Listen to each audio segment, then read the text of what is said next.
Muy buenas tardes a todos. Muchas gracias por todo el amor, paciencia, comprensión infinitas. Gracias por querer estar aquí. Gracias por querer liberar al mundo de lo que pensábamos que éramos. Muchísimas gracias.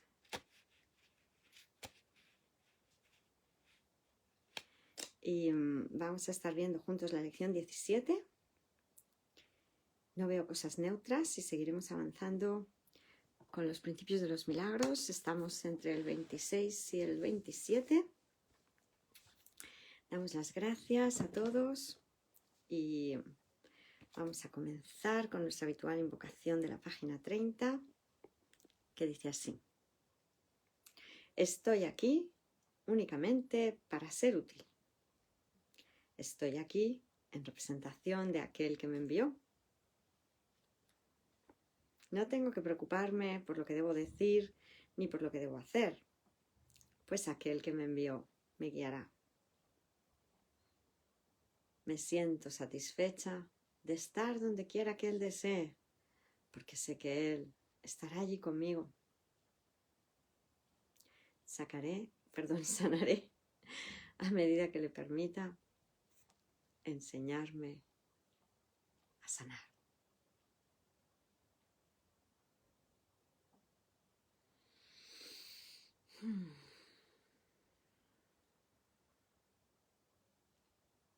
Muchísimas gracias, bendiciones, bienvenidos. Santoni Salomón, buen día maestra, gracias igualmente. Santa Maica, buenas tardes, gracias igualmente. San Justo, Martín Caro, gracias a todos, bendiciones, bienvenidos. Pues muy bien, vamos con la lección 17 que dice así: no veo cosas neutras. 1. Esta idea es otro paso en el proceso de identificar causa y efecto tal como realmente operan en el mundo. No ves cosas neutras porque no tienes pensamientos neutros. El pensamiento siempre tiene lugar primero, a pesar de la tentación de creer que es al contrario. El mundo no piensa de esa manera, pero tú tienes que aprender que así es como piensas tú. De lo contrario, la percepción carecería de causa y sería ella misma la causa de la realidad. En vista de su naturaleza altamente variable, eso es de todo punto imposible. 2.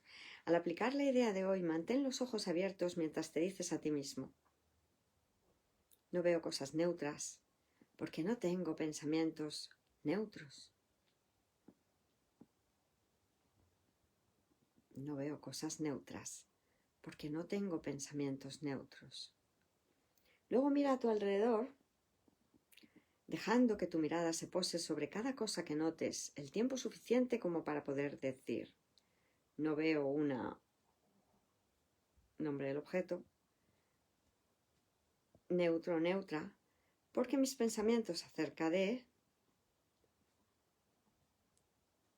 el objeto genérico no son neutros. Por ejemplo, no veo una silla neutra porque mis pensamientos acerca de las sillas no son neutras. O no veo una pared neutra porque mis pensamientos acerca de las paredes no son neutros. No veo un cuerpo neutro porque mis pensamientos acerca de los cuerpos no son neutros. Y párrafo 3. Como de costumbre es esencial no hacer distinción entre lo que crees que es animado o inanimado, agradable o desagradable, independientemente de lo que puedas creer. No ves nada que esté realmente vivo o que sea realmente gozoso. Esto se debe a que todavía no eres consciente de ningún pensamiento realmente verdadero y, por lo tanto, realmente feliz. 4. Se recomiendan 3 o 4 sesiones de práctica concretas e incluso si experimentas resistencia, son necesarias cuando menos 3 para obtener el máximo beneficio. En tal caso, no obstante, puedes acortar la duración de la sesión a menos del minuto que de otra forma se recomienda.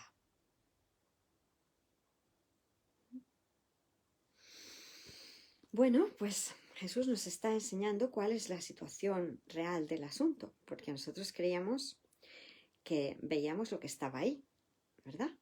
Creíamos que habíamos venido a un mundo real, a un mundo de cuerpos, de formas físicas, y que éramos un cuerpo.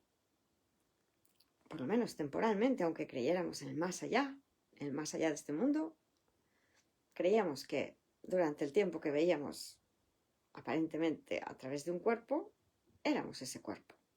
Y que externo a nosotros, rodeándonos, había un mundo. Y un mundo real, bien real. Y que nos podía ofrecer satisfacción. Nos podía salvar de la muerte. Porque que estábamos abocados a la muerte era un hecho. Eso era lo único que nos decíamos que era completamente seguro, ¿verdad?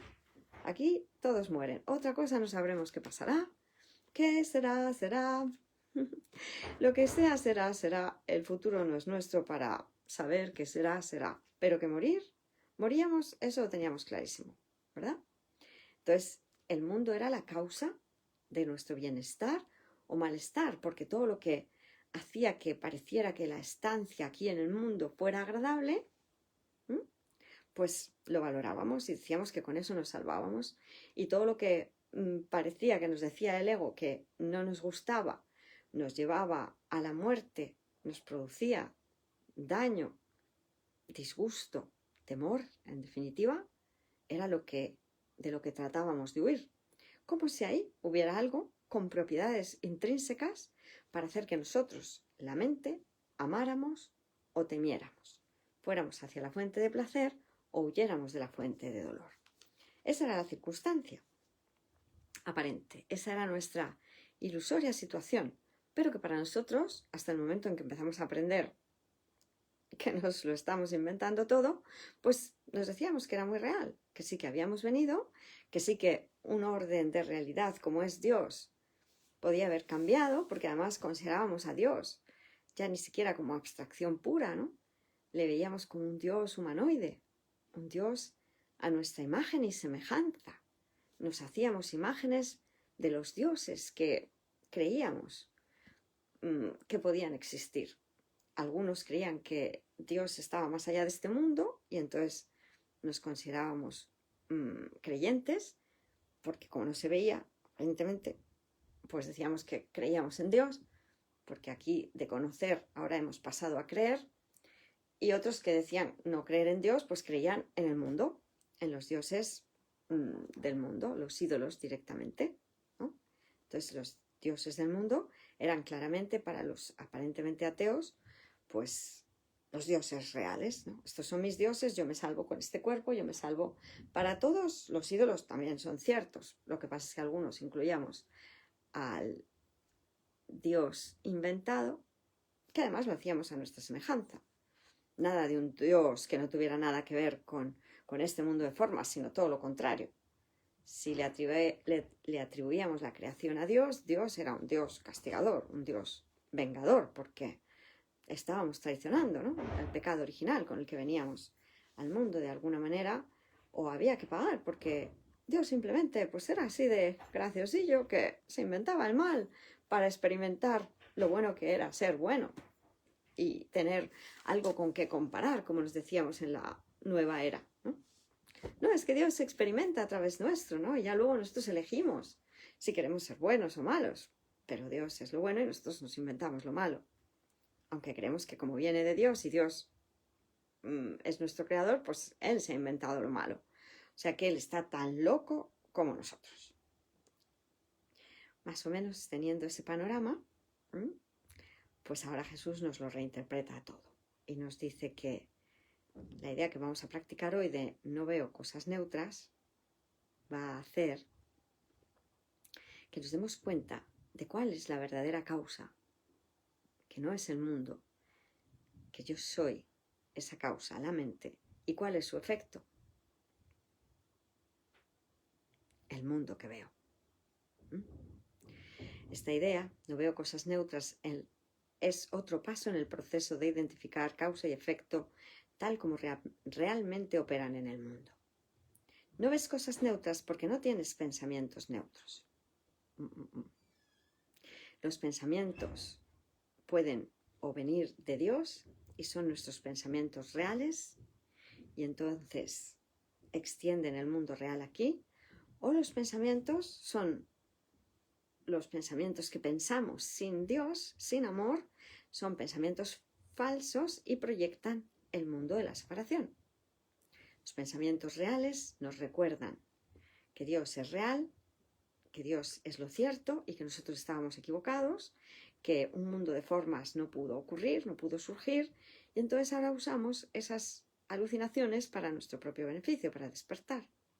Pero cada pensamiento que sostenemos, o bien promueve la hegemonía de Dios en el mundo de las ilusiones, o bien promueve que el mundo de las ilusiones, patrocinado por el ego, el anticristo, el diablo, siga siendo aparentemente valioso para nosotros. El pensamiento siempre tiene lugar primero, y esto es muy importante para nosotros que nos estamos entrenando, muy importante en el sentido de que queremos vigilar nuestra mente. Esto es un curso de entrenamiento mental para que yo, la mente, aprenda a vigilar mi espacio de conciencia. La conciencia surgió en el momento en que queríamos separarnos de Dios. Y ahora cada uno queremos tener una conciencia individual separada del resto. Creemos que lo que está en mi mente, en mi conciencia, en mi espacio de conciencia, de lo que me hago consciente, me pertenece solo a mí. Creo que mis pensamientos son privados, ¿verdad? Pues ahora Jesús nos dice, venga, ya que esa es la situación donde te crees estar, pues vigila ese campo de conciencia. Vigílalo y no dejes entrar en él porque no son producto tuyo, son producto del ego colectivo, de la mente que está soñando el sueño de separación o de la mente que tienes como alternativa, la mente del Espíritu Santo que te va a dar pensamientos milagrosos, pensamientos correctivos, pensamientos que te van a sanar. Por eso lo primero, tal como yo piense, tal como elija al sistema de pensamiento que viene del ego, elijo separación, pensamiento que viene del Espíritu Santo, elijo unidad. Tal como primero decida, así veré un mundo de separación o un mundo real de unidad. Un mundo ilusorio de separación, un mundo real de unidad. A pesar de la tentación de creer que es al contrario, que el mundo está aquí y que yo tengo un cuerpo con sentidos físicos, la vista, el olfato, el gusto, el tacto, el oído, que tengo los sentidos para aprender el mundo que sí que está ahí realmente. Así es como piensa el mundo, como hemos empezado a decir. El mundo no piensa de la manera en que yo me estoy haciendo consciente ahora, de que primero pienso y luego percibo, ¿verdad? Primero pienso y luego veo. El mundo no piensa de esa manera, pero tú tienes que aprender que así es como piensas tú. De lo contrario, la percepción carecería de causa y sería ella misma la causa de la realidad. La percepción carecería de causa y sería ella misma la causa de la realidad. Al percibir de una manera determinada, la realidad estaba generándose, produciéndose. Tal como yo percibía, así veía el mundo. Pero no es así. Es como pienso, como veo el mundo. Y percibía el mundo porque el mundo estaba ahí y me daba estímulos que yo aprendía, ¿verdad? Entonces no es primero la percepción. En esto en psicología siempre ha habido un ilusorio debate también, ¿no?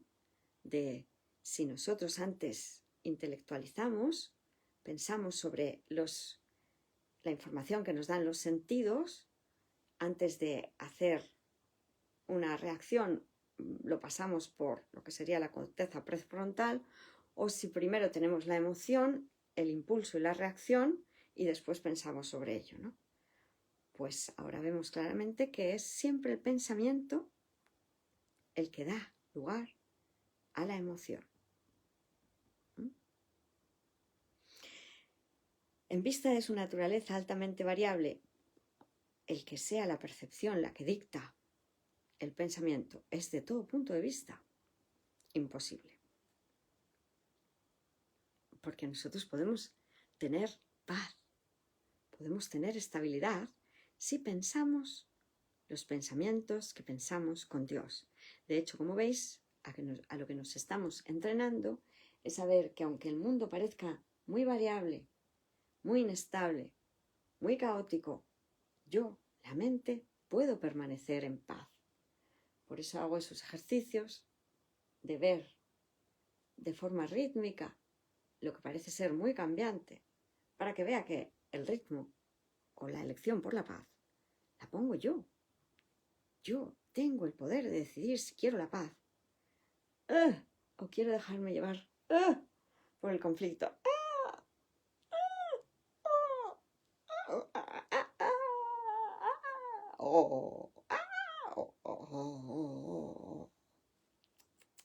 Esa variabilidad, volubilidad, no. Yo soy la mente que decide estar en paz. 2. Al aplicar la idea de hoy, mantén los ojos abiertos mientras te dices a ti mismo: no veo cosas neutras porque no tengo pensamientos neutros. Ya practicábamos ayer con esta idea, viendo que no tengo pensamientos neutros, ¿verdad? Tengo pensamientos falsos, ilusorios, los buenos por comparación con los malos por comparación con los buenos, las dos caras de la misma moneda, o los que vienen de Dios, pensamientos universales, totales, todo abarcadores, que han sido expurgados de toda traza de oposición a la verdad y que son buenos para todos. Son los pensamientos de Dios aquí. Por eso yo puedo elegir ver de otra manera, porque puedo elegir pensar de otra manera.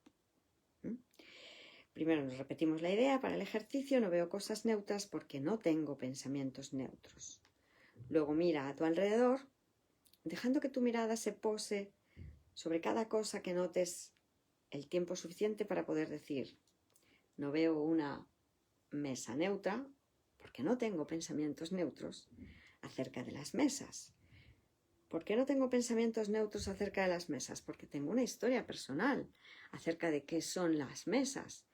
Me digo, según el ego, yo la mente acudo al ego para que me diga cómo son las mesas. Siempre acudo al pasado. Por eso la lección 8 me decía: solo veo el pasado. No, perdón, esta es la 7. Solo veo el pasado, y la 8, mi mente está absorbida con pensamientos del pasado. Yo proyecto mis creencias sobre las mesas al ver una mesa. Y digo: ajá, como quiero ver lo que quiero ver un mundo en el que yo aparentemente me pueda satisfacer, quiero creer que tengo la capacidad de enjuiciarlo y saber lo que me gusta frente a lo que me disgusta, lo que me hace sobrevivir frente a lo que me mataría.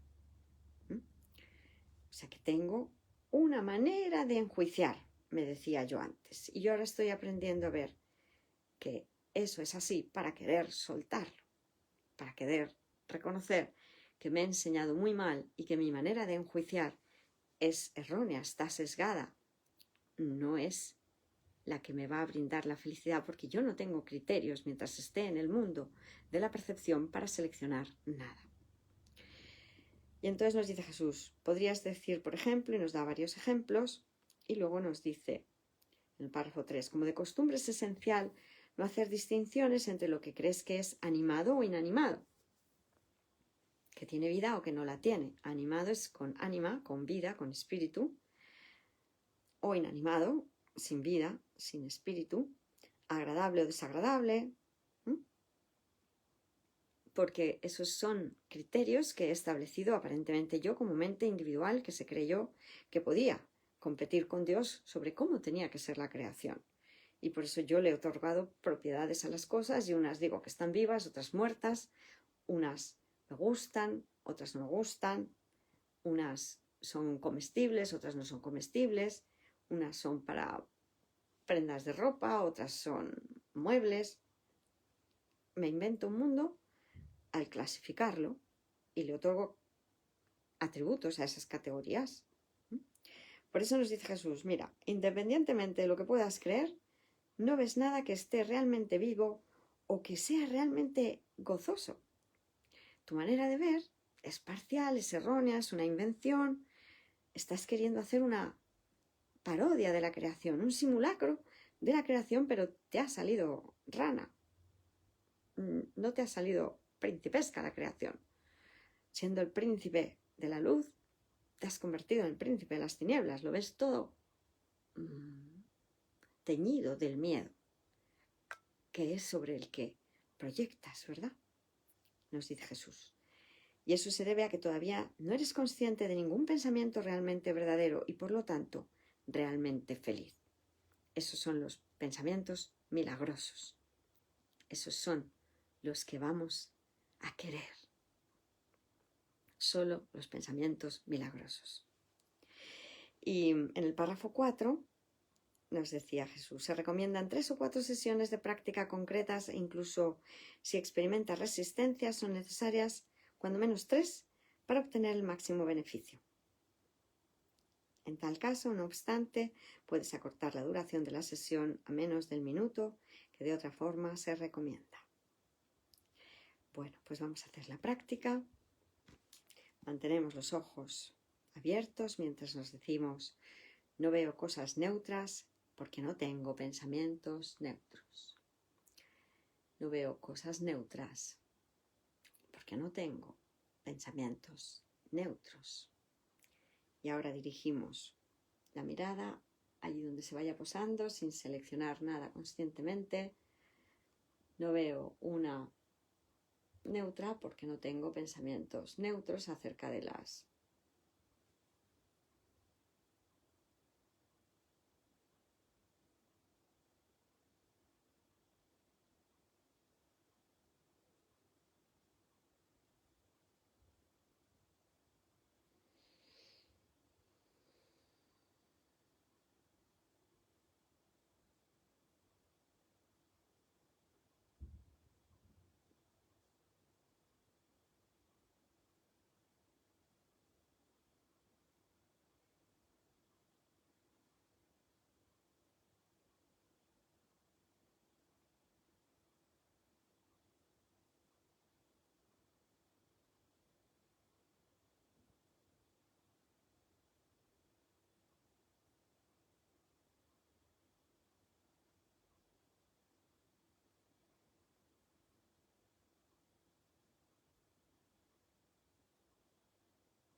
Pues muchísimas gracias. Otras 3 sesiones de práctica más. Sería maravilloso. Y nos vamos a ver, habíamos visto el principio 26, aunque vemos que en ciertos casos, como es este, el del principio 26 ha sido redactado de forma un tanto en lo que es el primer momento de redacción de las notas. Finalmente, en la edición de la Fundación para la Paz Interior queda más explícitamente establecido. Y el principio 26 lo recordamos que es: los milagros representan tu liberación del miedo. Expiar significa deshacer. Deshacer el miedo es un aspecto esencial del poder expiatorio de los milagros. Y nos habíamos quedado en la página 52 de las notas. Y vamos a continuar desde la línea 7, donde nos dice Jesús: fuiste inteligente, sabio, al hacer que William Rockford permitiera medir tanto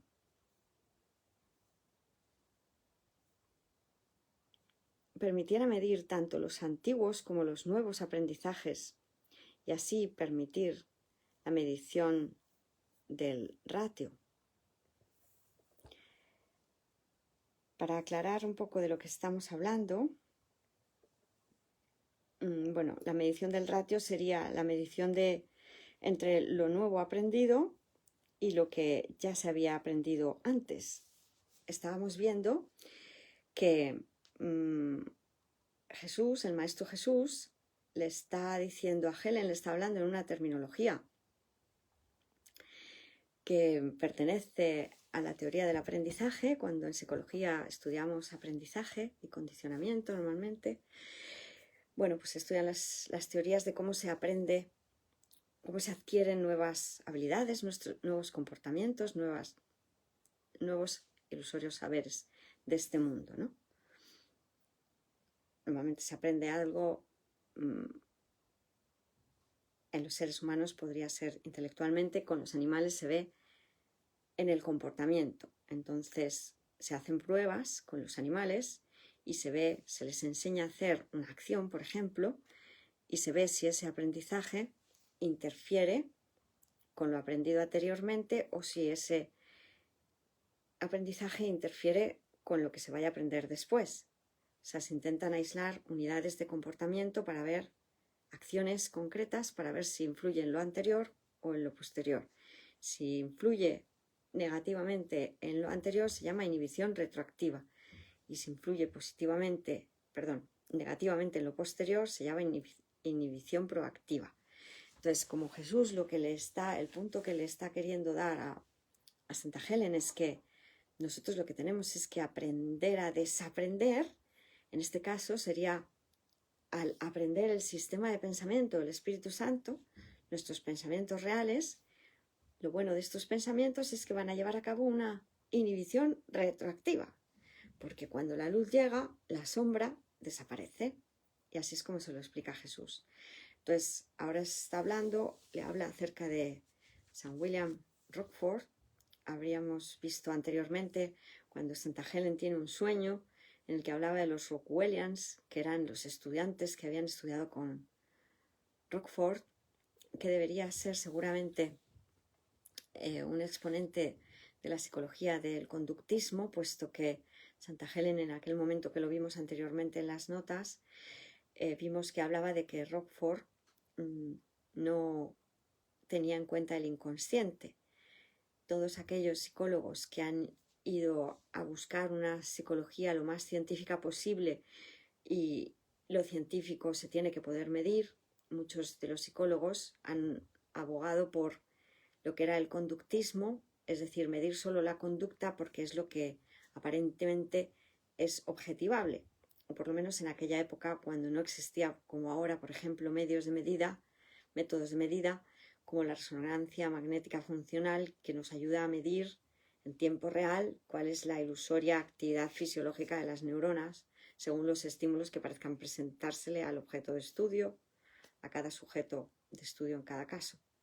Como en aquella época no había esos medios de medida en tiempo real de lo que parecía pasar dentro de la cabeza o actividad cerebral, pues abogaban sobre todo por lo que decimos, el analizar la conducta. Entonces, aquí está diciéndole Jesús le habla, fijaos, lo interesante para nosotros es que le habla a Santa Helen de su cotidianidad y le dice: aquí os acercáis a la verdad o de esta manera os alejáis de ella. Con estos aprendizajes vais favoreciendo el daros cuenta de que este mundo es ilusorio, o con estos aprendizajes seguís reforzando el creer que el mundo es verdad, ¿no?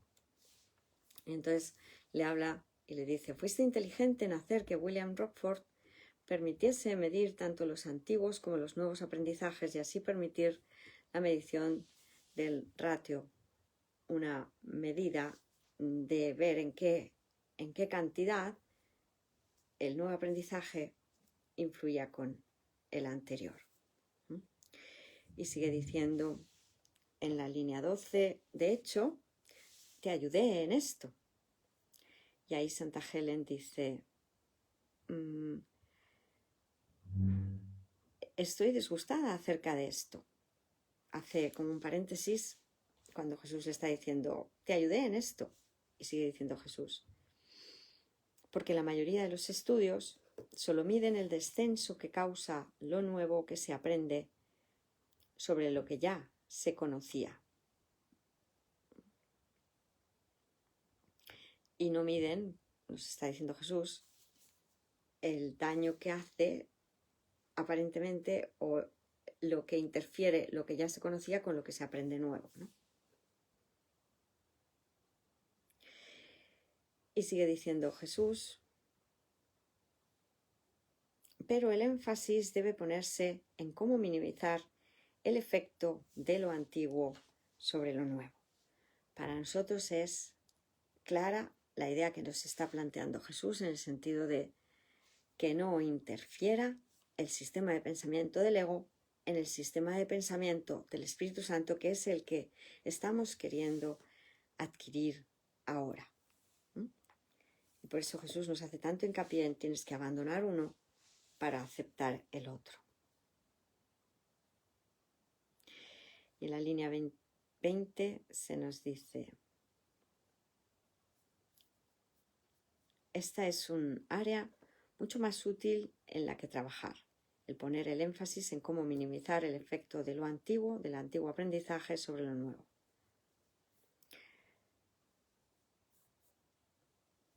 Y terminamos la página diciendo todo lo que resulta en una falta de amor, todo lo que tiene como resultado una falta de amor, a lo que tú solías llamar pecado, es el resultado de un aprendizaje inferior, es el resultado de un aprendizaje inferior que, si se sobreaprende, se vuelve muy inestable. Fijaos que nosotros precisamente, como nos enseña Jesús, nos habíamos enseñado sobremanera que este mundo era real, y lo hemos como sobreaprendido, ¿no? Y por lo tanto, nuestra identificación se vuelve completamente inestable con la verdad. El nuevo aprendizaje parece en los comienzos ser inestable porque tenemos el aprendizaje antiguo tan arraigado sobremanera que parece que nos cuesta infinitamente apreciar lo bueno que el Espíritu Santo trae consigo. Esto que estamos viendo lo tenemos en la página 258 de Ausencia de Felicidad, donde se nos dice: esta breve nota que sigue provee un excelente ejemplo de cómo Jesús nuevamente utiliza los intereses formales de Helen, aquí la estadística y la psicología experimental, para reforzar el contenido de su enseñanza, específicamente el mensaje de la expiación, el minimizar y finalmente deshacer el efecto del ego sobre la presencia del Espíritu Santo. Y aquí volvemos a comenzar entonces en la página 52, donde Jesús en la línea 7, donde hemos comenzado hoy, dice: fuiste prudente en lograr que William Rockford, y nos hace una explicación de quién era William Rockford. Esto se refiere a William Rockford, uno de los profesores más importantes de Helen en la Universidad de Nueva York, a quien mencionamos antes. La propensión de Helen a olvidar o cambiar nombres es ampliamente discutida por Jesús más adelante. Porque en realidad se llama William Rockwell y le ha cambiado el nombre por Rockford. Y a propósito, Helen me relató que una vez, mientras tomaba la clase del profesor Rockwell, ella lo llamó Dr. Rockhead. Rockhead significa cabeza de piedra o cabeza dura. Y le llamó así y se quedó tan ancha seguramente. O se sentiría avergonzada. Bueno, no estábamos ahí, aparentemente, pero conociendo a Santa Helen seguramente se sintió avergonzada después de haberlo dicho. Gracias, por lo menos en aquel momento. No quiere decir que ella luego no sanara, porque sabemos que todo nuestro papel como obradores de milagros es ver a todos los hermanos como si ya hubieran elegido que la expiación es para sí mismos. Y nos dice entonces: fuiste prudente en lograr que William Rockwell en realidad, te permitiese medir los aprendizajes viejo y nuevo, lo cual hizo posible medir la proporción, el ratio. Realmente yo te ayudé esta vez. Y Helen, interrumpiendo, estoy enfadada por esto, estoy disgustada. Y sigue diciendo Jesús, porque la mayoría de los estudios solo miden el decremento, la pérdida causado por el nuevo aprendizaje con el viejo, pero el énfasis debe ser en cómo minimizar el efecto del viejo sobre el nuevo. Esta es un área mucho más útil en la cual trabajar. Y ahora ya nos vamos a la página 53, seguimos leyendo desde la línea 7, donde se nos dice: no te quedes atascada. Perdón, falta un trocito, sería en la línea 2, ¿verdad? Los milagros son una manera de deshacer los patrones sobreaprendidos de falta de amor. Y realmente aquí sería donde se establece la primera parte del principio 26. Los milagros son una manera de deshacer los patrones sobreaprendidos de falta de amor. Como vemos, el principio 26 dice: los milagros representan tu liberación del miedo. Representan la liberación del miedo o de estos patrones de falta de amor. El miedo es falta de amor. They bring light into darkness. Trayendo la luz a la oscuridad. That is where their atonement value lies. Ahí es donde su valor expiatorio recae. Expiar significa deshacer. Deshacer el miedo es un aspecto esencial del poder expiatorio de los milagros. O sea que este sería el principio 26. Y seguimos leyendo desde la línea 7, ahora sí, donde se nos dice, esto también corresponderá con la página 258 del libro de Ausencia de Felicidad, que miraremos ahora. A ver, un segundito.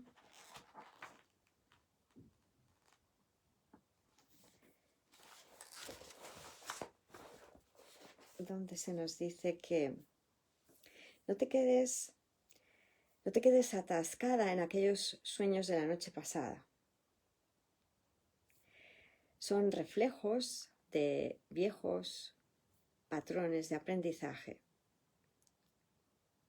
los cuales surgieron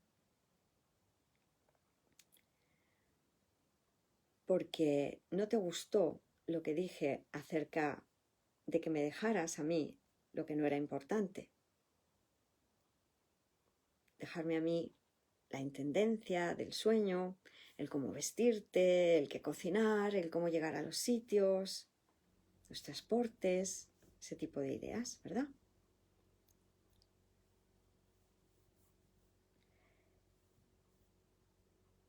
Ellos simplemente ilustran, esos sueños simplemente ilustran tu falta de voluntad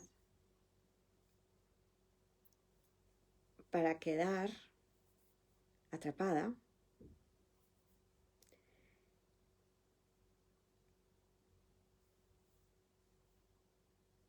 porque tienes miedo del curso.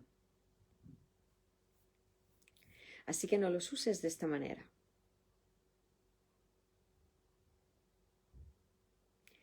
Si tú te sientes tentada en hacerlo, pregúntale a Bill, pide a Bill que te ayude para que te pare, para que él te ayude a poner freno con esto. Este curso es acerca de voluntariedad, no de falta de voluntariedad. Es decir, que ella usaba los viejos patrones para quedarse atrapada, ¿verdad? Y la falta de voluntariedad tiene que sustituir, tiene que ser sustituida por la voluntariedad. porque la voluntariedad es parte de el estar dispuesto a que suceda la expiación, a que llegue a nuestra mente el amor perfecto. Sin ella, el aprendizaje no puede ocurrir. Y esto es un curso de milagros. Vamos a aprender, ¿verdad? A aprender este nuevo sistema de pensamiento. Estamos en la línea 24. Ve y mira el significado de la palabra atonement, que es expiación. En inglés, atonement es expiación. Y vístete, le dice Jesús. Y para ahorrar tiempo, pasamos a la página 54, y para ahorrar tiempo, ponte exactamente, y hace hincapié en exactamente lo que yo te diga y sal. Este puntito viene en la página 257.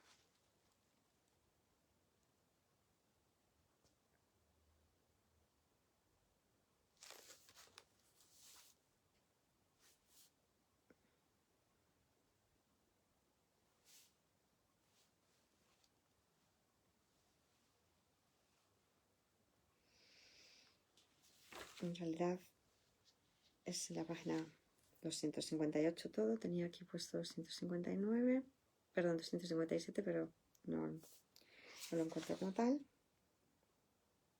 Lo de vístete, ponte lo que yo te diga y sal.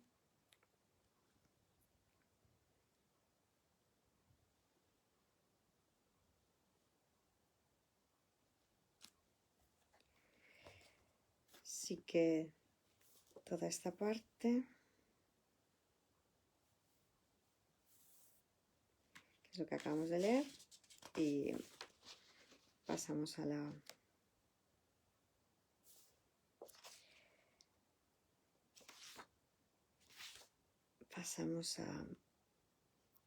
la 258, que es la mitad de la página en el libro Ausencia de Felicidad, capítulo 8, página 258. El dictado regresa entonces a la enseñanza específica del significado de la expiación y la disposición a aprenderlo. No te atasques en esos sueños de anoche, son reflejos de viejos patrones de aprendizaje. Surgieron porque a ti no te gustaba lo que te dije, de que me dejases las minucias a mí, lo que no es importante, lo trivial. Simplemente ilustran tu disposición de atascarte porque le temes al curso. Así que no lo utilices de esta manera. Si te sientes tentada a hacer esto, pídele a Bill que te detenga. Este curso es sobre estar dispuesto, no renuente. La renuencia debe ser reemplazada por la disposición, porque la disposición es parte de la preparación, sin la cual no puede ocurrir el aprendizaje. Ve y busca la palabra, el término expiación en el diccionario y luego vístete. Para ahorrar tiempo, ponte exactamente lo que yo te diga y vete.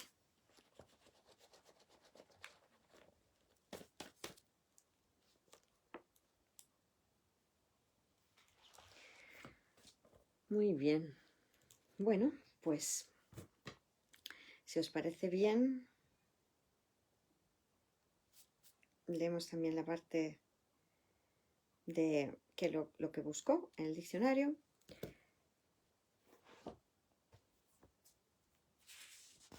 Que es el significado de expiación.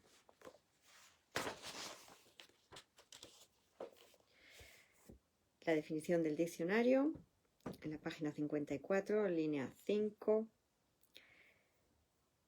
Expiación. Abreviatura, bueno, significa el obsoleto, el significado obsoleto o antiguo. El originario, aparentemente, sería reconciliar o volver a ponerse de acuerdo. También significa to agree. To set at one es reconciliar y to agree es ponerse de acuerdo.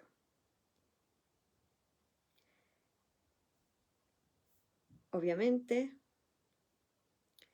antes de que la reconciliación o de que el acuerdo sea posible, lo discordante o el desacuerdo debe ser deshecho.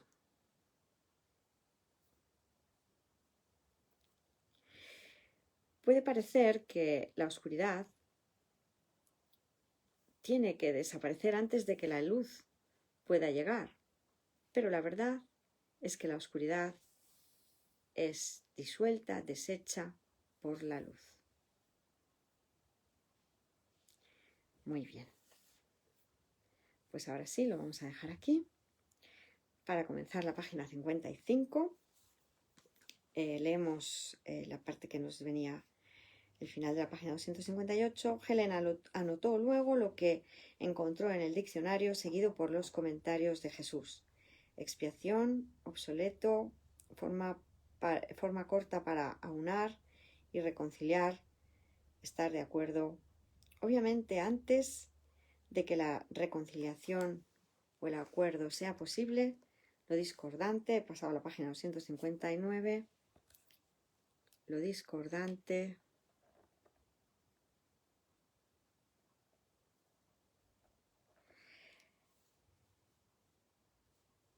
o fuera de armonía tiene que ser deshecho, tiene que deshacerse.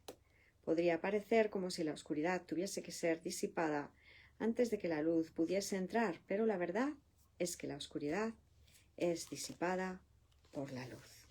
O sea que el próximo día veremos desde aquí en adelante y llegaremos por lo menos hasta el principio 27, si es posible. Pues muchísimas gracias, todo el amor para todos.